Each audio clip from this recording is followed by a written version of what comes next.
I haven't gotten a review out in forever. I need to review something simpler.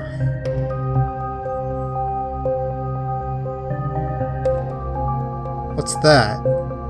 An imp of Fiend?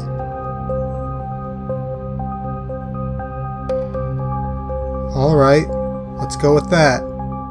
An Imp of Fiend is a game that I bought because it was dirt cheap at $2 and was on sale for less than $1. I said I wanted to review more obscure titles, and it doesn't get much more obscure than this. So the game begins somewhere in the depths of the underworld, and we meet our main protagonist, Mute Asshole number 259. No, that's not actually his name. But they don't really give us his name. The description of the game states that he's a young fiend trapped in the underworld without the slightest clue why. But for some reason they didn't bother to give us a name. I guess I'll just call him Frank. So Frank heads forward until he finds this ghost. Have you gathered up all your belongings? What belongings exactly? They'll find us here if we don't move now. Who's they? Besides, you're running low on your medication. Medication? So was I a human at some point or something? We're less than a minute in and I'm already completely lost on the plot. So after running around, we eventually arrive in a town called... Town? And we eventually find a group of NPCs. I love how the harmless looking dudes in robes are apparently dangerous, but the creepy red devil guys, they're just typical NPCs. So Frank finds one of their leaders, who tells us that they want out of the underworld, and in order to do that, he has to destroy several crystals scattered throughout the underworld. And only Frank can do this because... he's there. That's the explanation. So he gives us a red key, which we use to enter this building here, and it's here that we find the ghost again. And after several more lines of dialogue, I still have no idea what his or her relation to the plot is. So he/she disappears and leaves a blue key. We use this key to get into the building that gives us the green key, and we use this key to get into the building that gives us the black key. Yeah, this whole town is basically one huge fetch quest. We also meet the ghost for a third time, who gives more dialogue that doesn't really relate to anything that's going on. And seriously, who's they? Also, missed opportunity. They should have made the doors match the colors of the keys. That would have made it easier to remember which key went to which door. So the black key leads us to our first boss. A clown? I think. He says to us, "Welcome to the show.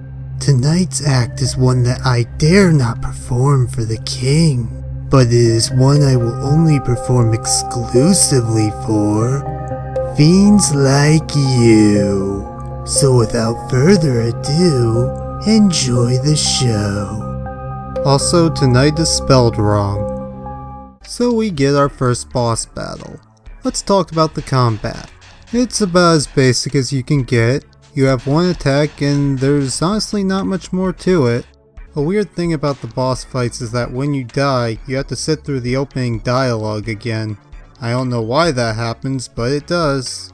I guess it's good in case I miss something, but it's also annoying when I die multiple times to the same boss. So we kill the guy, destroy the crystal he's guarding, and instead of being teleported out, like most games would probably have it, you have to walk out, and this is the same for every dungeon. So we exit the building, and now we have to find another dungeon. Alright, I have to bring this up now.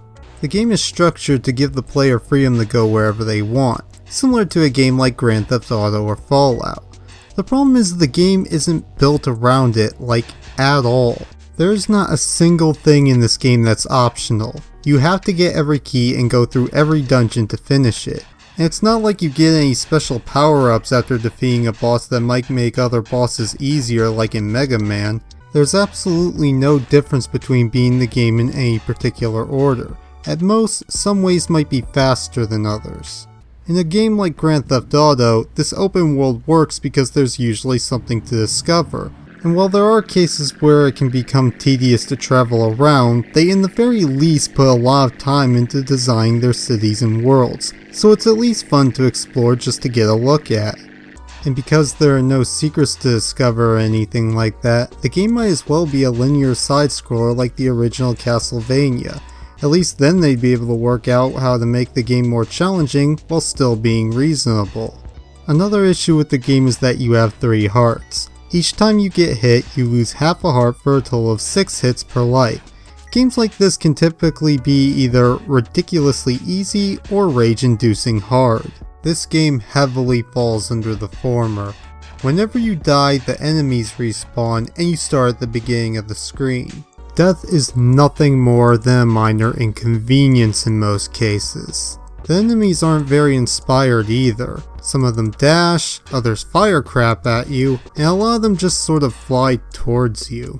Weirdly enough, the ones that casually fly towards you can't attack unless you run into them. If you stand perfectly still, they'll just go up to you and stop. Well, hello there, Mr. Bat. You gonna hit me, or can I go?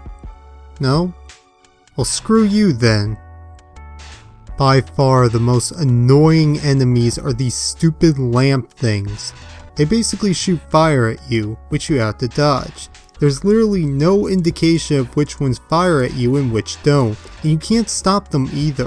All you can do is try to dodge or hit the fireballs. Why not make them a different color so I at least know to expect it?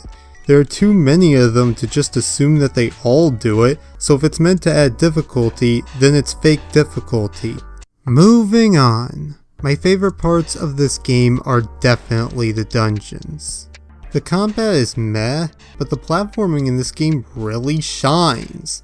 Every time you jump you get 2 magical farts, one that propels you upward and one that propels you forward. The forward one can be used to damage enemies, but it's not really that interesting. What is interesting is how it makes platforming work really well. The controls for this game are simple but really effective. You largely feel in control at all times. And as a result, platforming feels like a genuine challenge. It doesn't feel too easy, and when it's difficult, it's still based on how you perform rather than how lucky you get. And the particularly difficult rooms are designed to work in conjunction with the 6-hit system, so it manages to be challenging without being frustrating. The only parts I didn't like were the parts with the torches. Seriously, those things. So after going through some tedious padding collecting keys, being confused more and more by that ghost dude, going through some pretty decently designed dungeons, and killing numerous bosses, I'm finally sent back to the building I started in. And it's here that we find our final dungeon, and after traversing through it, we get our final boss. Also known as Blue-Skinned Helmet Man. Yeah, we're really not given much in terms of names, are we? I think this guy's supposed to be the leader, but I honestly can't tell for sure. He mentions the crystals being destroyed, which I was obviously the one doing. He also says some crap about a deal he made with my father, who may or may not have been the ghosty guy, and then he fights me to warm up for taking over the world or some crap. I don't know. He's sort of a tough boss, but not exactly in a good way. Basically his main attack is charging you, which you can't exactly dodge because he does it so abruptly. So he'd be pretty cheap in terms of difficulty if it weren't for his other attack.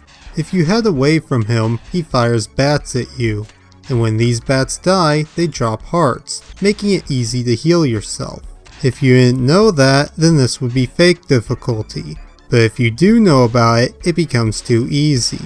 The reason why the platforming works so well was because regardless of whether it leaned on the easy or hard side, it always felt like the outcome was dependent on you. That feeling just doesn't seem to be present here. I also love how he drops a heart when he dies. Yeah, thanks. It's the very end of the game. I'm sure I'm going to need that. So after he dies, we see our ghost buddy one last time. Son. Okay, so he is our father. There's something I've been meaning to tell you. Of the mistakes I've made, none compared to the secret I've kept from you. I don't know. I think selling my soul to the devil would be a pretty good contender there. I'm so sorry for everything, son. But during your mother's pregnancy with you, our pursuers had learned of my secret. Alright, we're finally going to get some insight into this game's premise. I truly felt that I had been driven to make it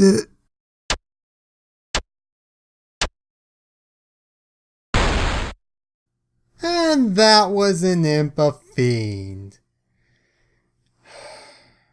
In all seriousness, this is going to be the first game that I can't recommend. The game isn't terrible, but I feel virtually no satisfaction in playing it. Aside from the platforming, the game doesn't have much to offer. I feel like there might have been a decent story being told here, but it's not conveyed well enough for me to tell you. Yeah, I got it for less than $1, but I've honestly played better games online for free. I'd like to end this by saying that I think Blaze Epic has a lot of potential as a developer, and I wouldn't be surprised to see them go on to make some really cool games, but this won't be one of them. So until next time, see ya!